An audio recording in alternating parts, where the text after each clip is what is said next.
Podcast with Justin Delisio. Police training, martial arts, Brazilian Jiu-Jitsu.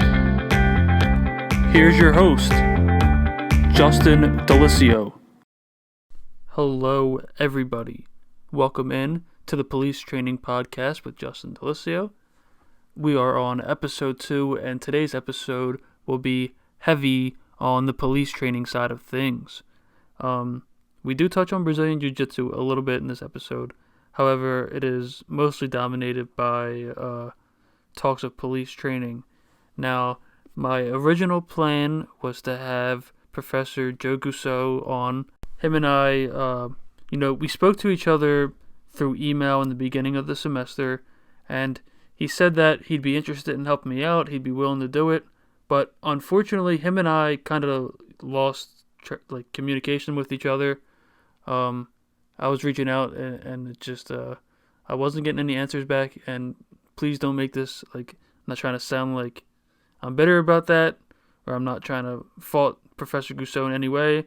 That's just what happens in communication and journalism. So this serves as a little lesson.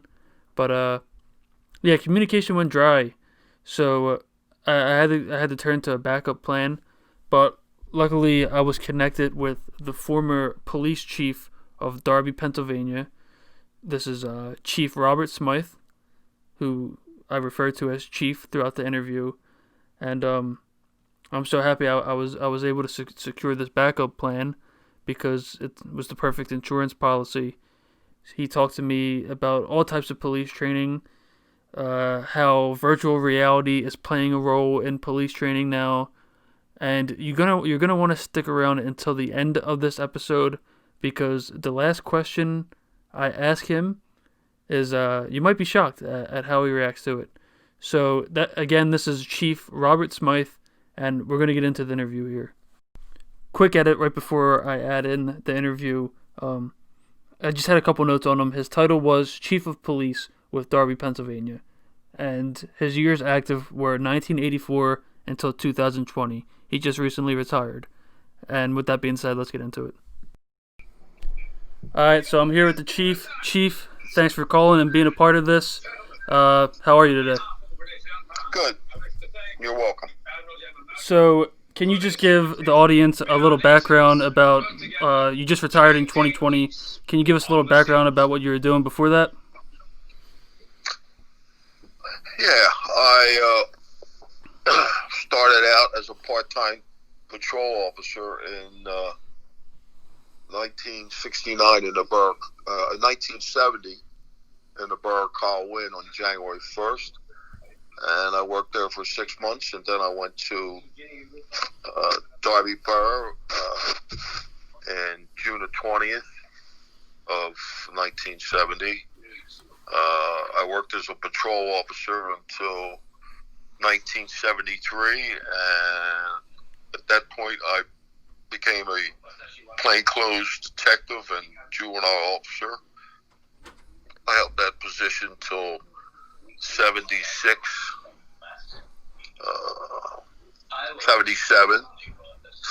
I took the exam for sergeant. I took over as patrol duty as sergeant.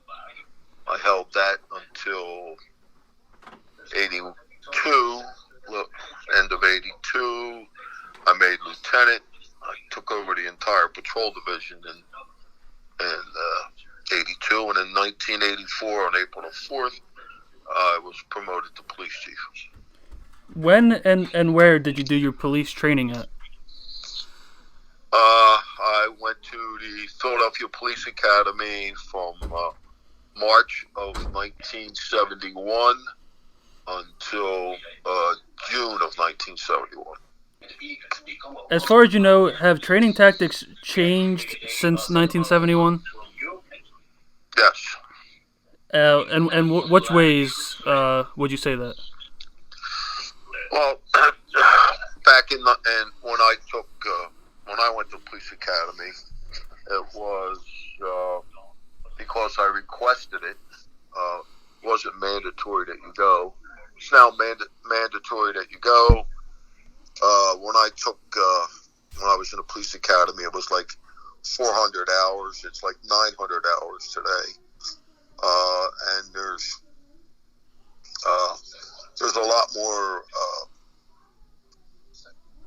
more things that are taught you now with this in the 900, because police work has become more with technology, more with computers, more with forensics, more with about community policing, how to deal with the public. All those things have been added.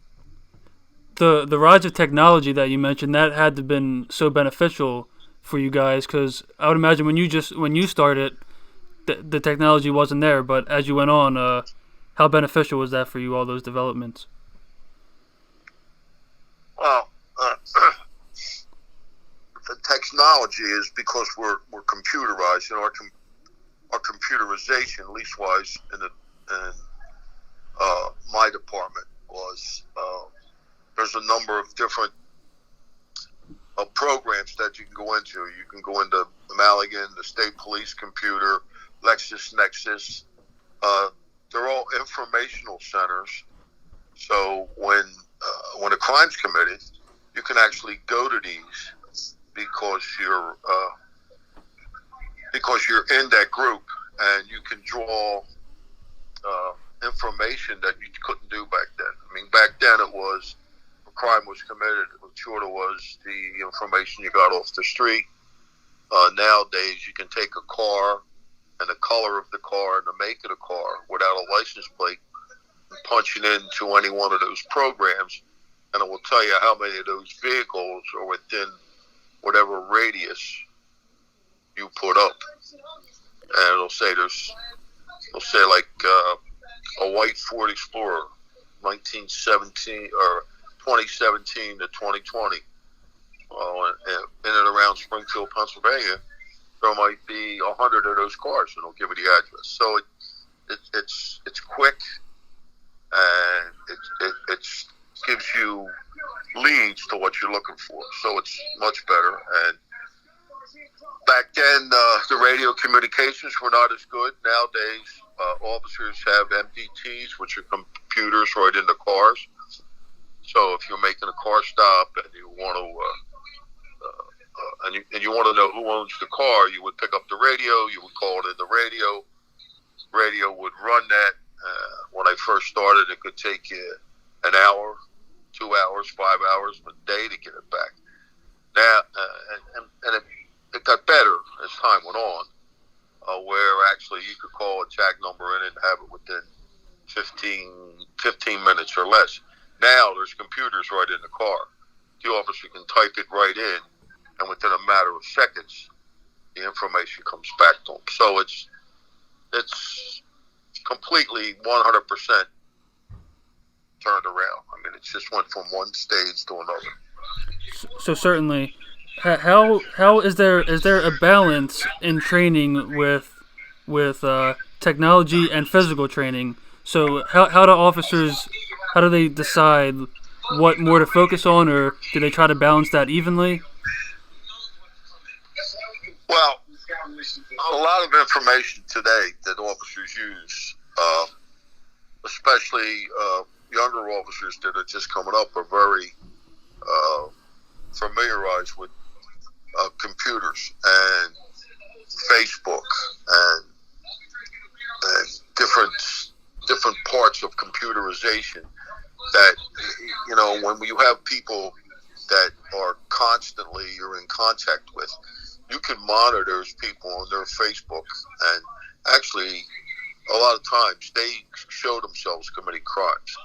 As far as the physical end of it, officers are required now, this has been probably like 20 years now, MOPEC, Municipal Police Officer Training Commission, officers have to be certified. You have to be certified every year.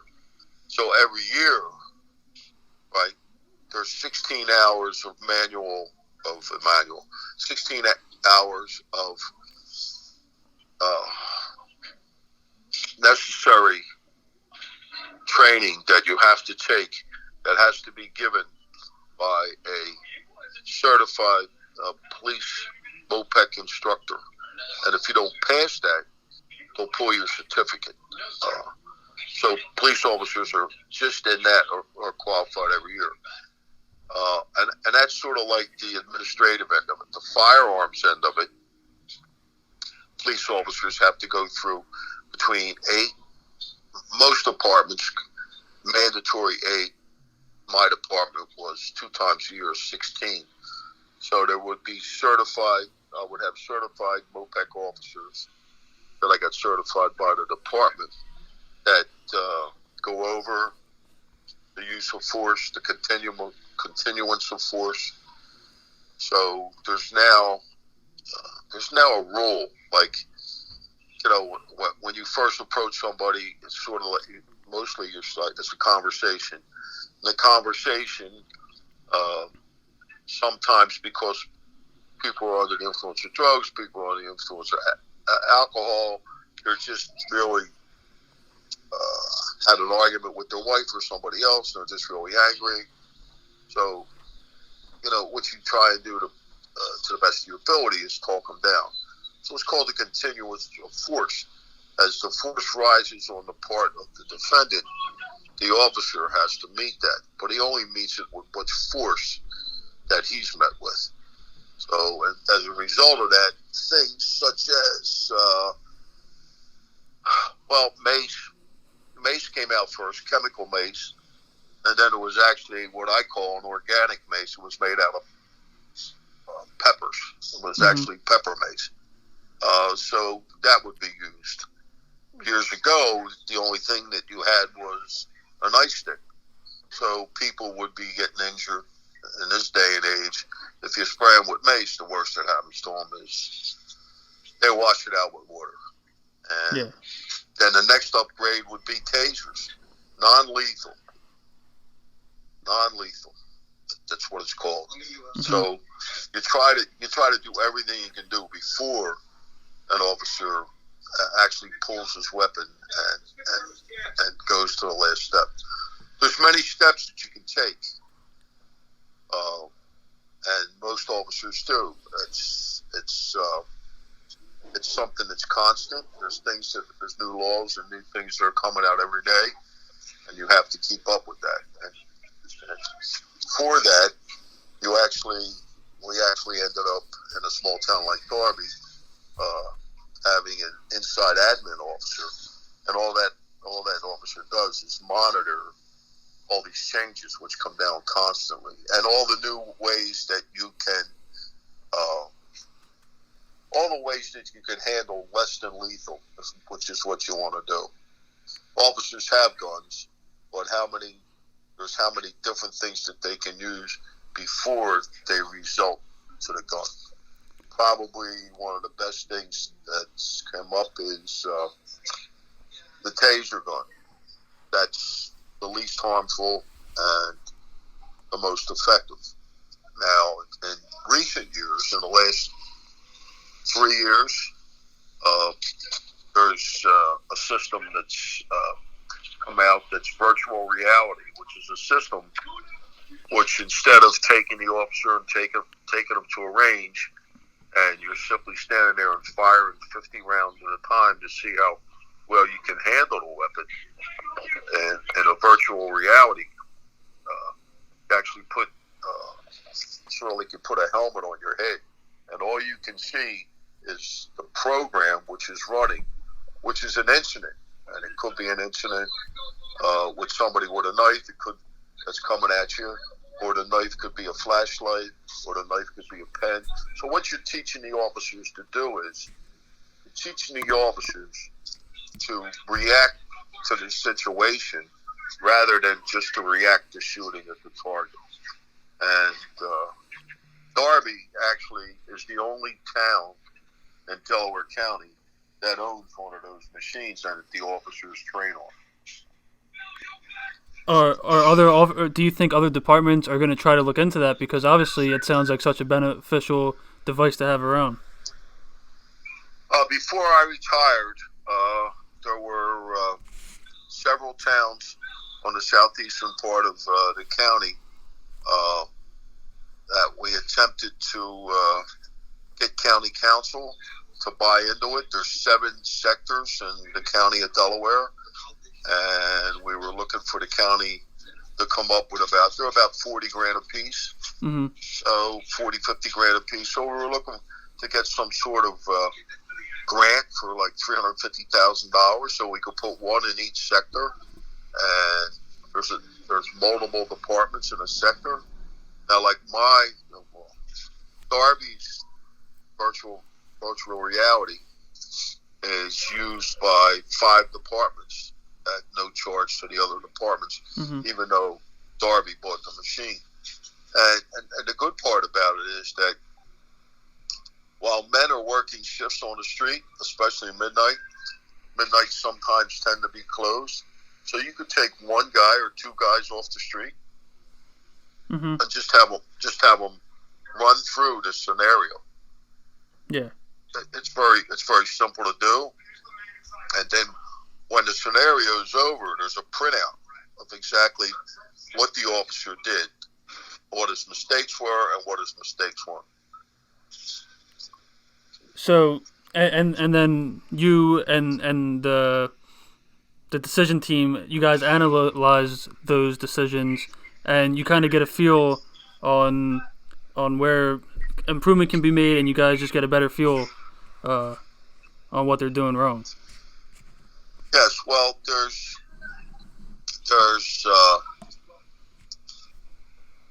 on any given time, Darby's a unique department because it has 16 full-time people, and it has 18, sometimes 20 part-time people. It's a town that's economically depressed, can't afford a department of 35 or 40 people. So we have 4 on any given day. We have 4 or 5 field training officers. We also have 3 sergeants that are certified firearms instructor, and of the 3, 2 of them are certified in this virtual reality. So they can monitor and see if you're doing the right thing as far as the use of lethal force goes. And yeah, that's how you correct it. That's one way that you correct it. I mean, another way that you correct it is you got to be community policing is a must. There's things that you have to do in a community. There's police academy. We had that for a while. Mm-hmm. That was a very good thing. But after a while, you only get so many people. Police academies are for adults and for kids. But a lot of times you try to get through to the kids first. And we did. And after a while, there's so much pressure on kids in school today. And, you went to police academy, or, they just back away because it's not the thing they're doing. And there's a lot of groups in schools today. Some people prefer to call them gangs. I just prefer to call them groups because they're 14, 15, 16-year-olds. They're not the majority. They're the minority of kids in school. Mm-hmm. And they just have a very bad view.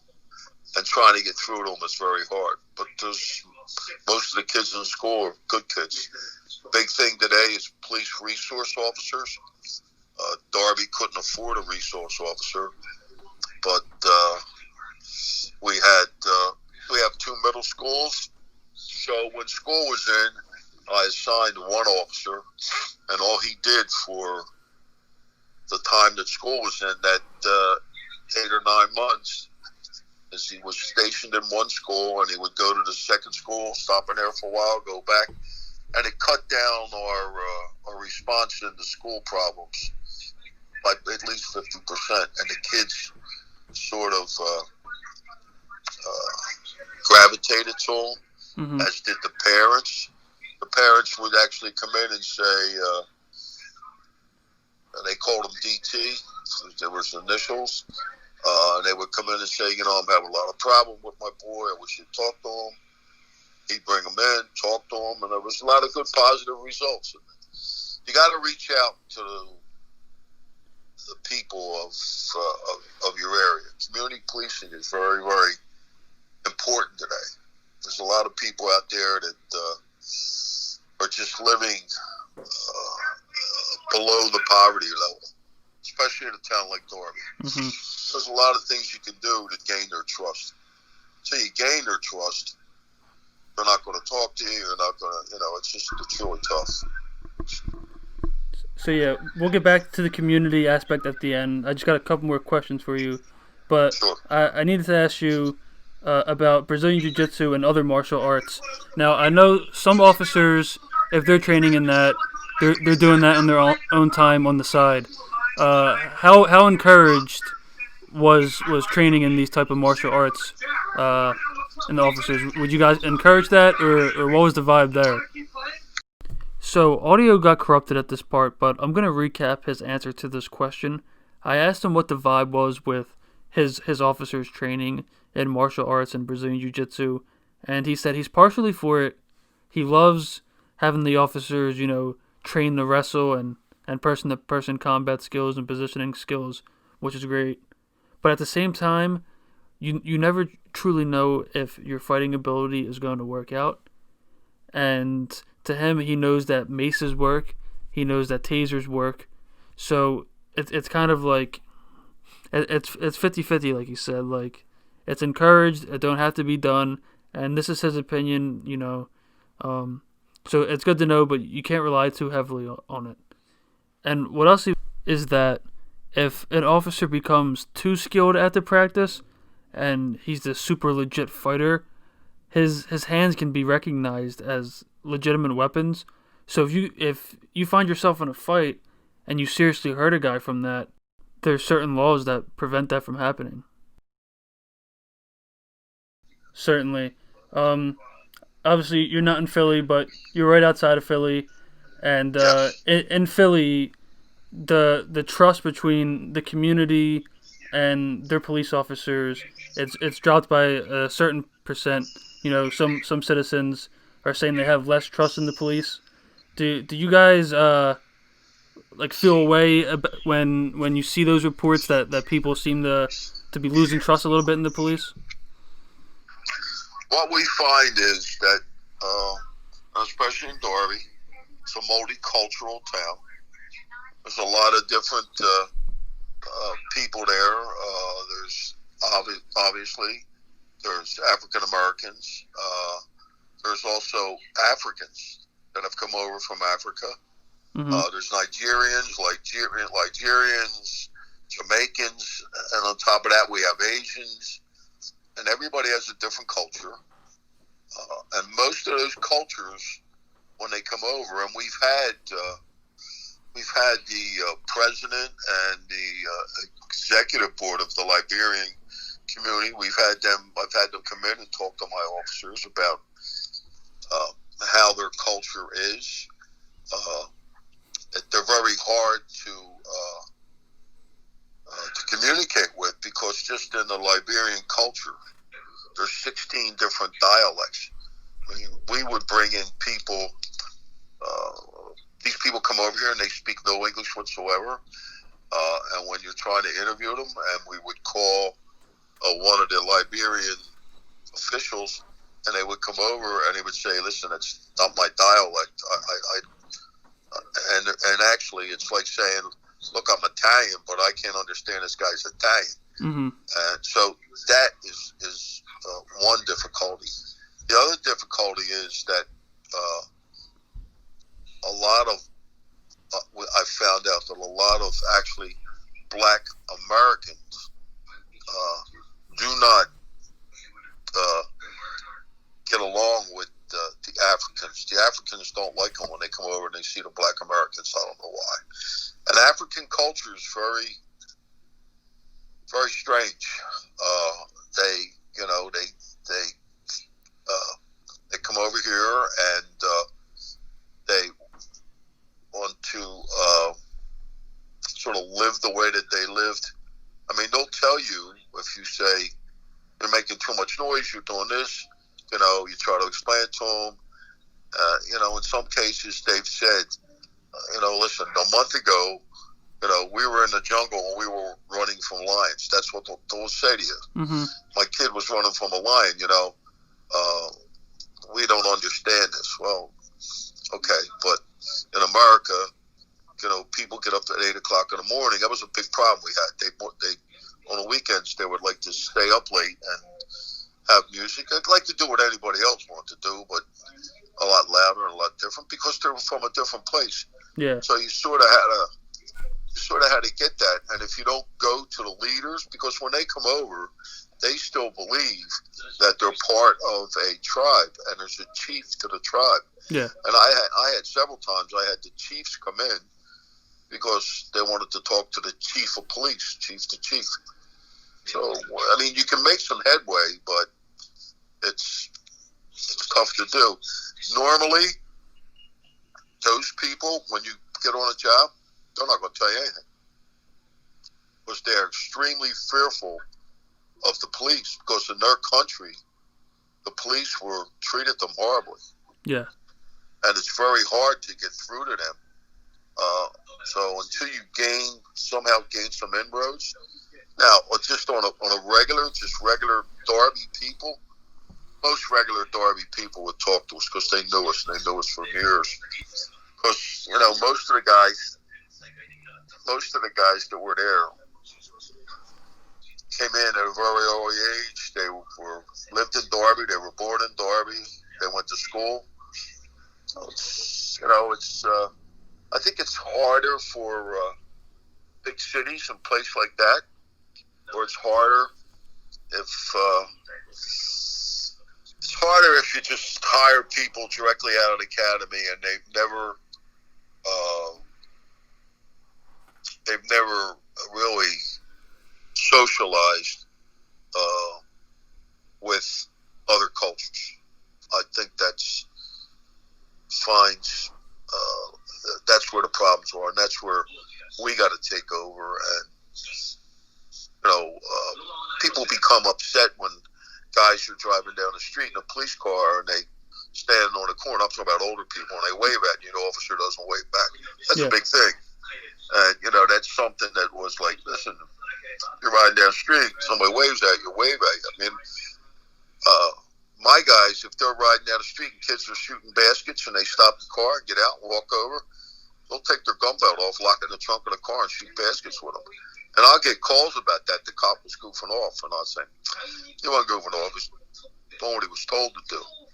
He's building a relationship with those kids that are going to be grown-ups. Yeah, it's all about building trust in the community. Yes. So, this question could be a little broad here, but I'm just going to ask: Would you encourage someone to become an officer if they wanted to do so? In today's world? Yeah. Nah. No. Absolutely not. No. Could you elaborate, please? I think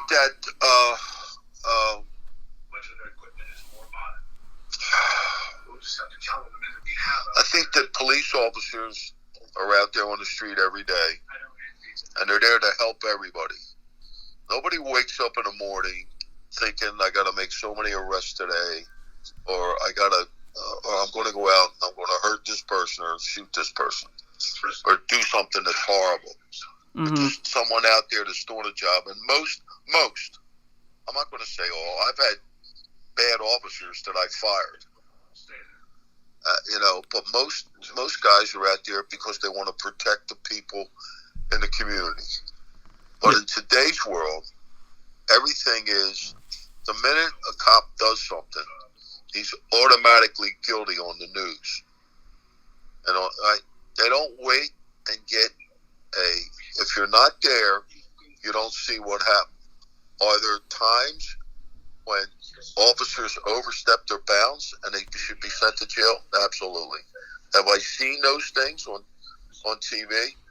What I seen on TV, right, pissed me off. But I wasn't there.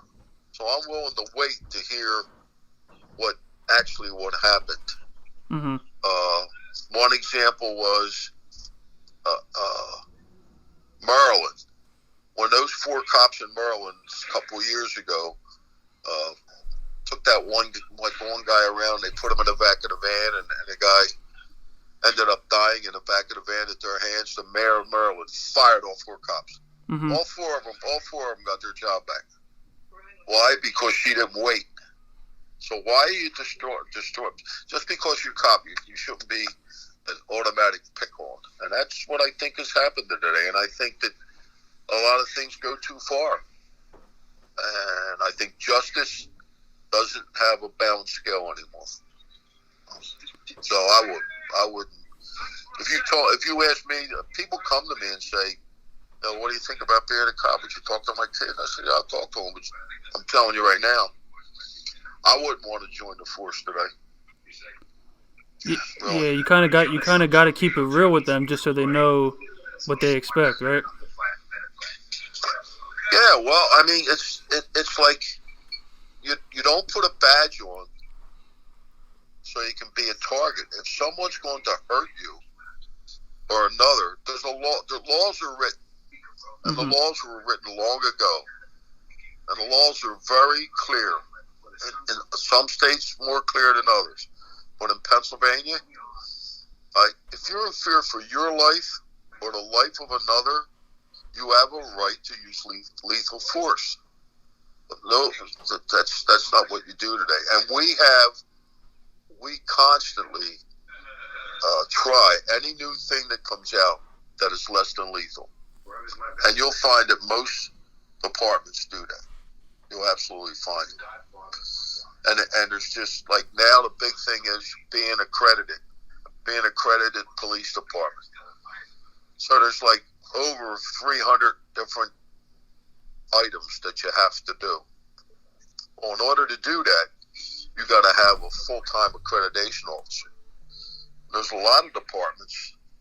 You can take departments in Delaware County, Ridley Park, Sharon Hill. Probably if you went out around Brookhaven or Parkside, they can't afford to take a guy off the street for 40 hours a week just to do. The town can't afford it. Mm-hmm. The money's not there. Not saying that accreditation's a bad thing. I don't think it's a bad thing at all. I think certifications and accreditations are things that need to be had. I really do.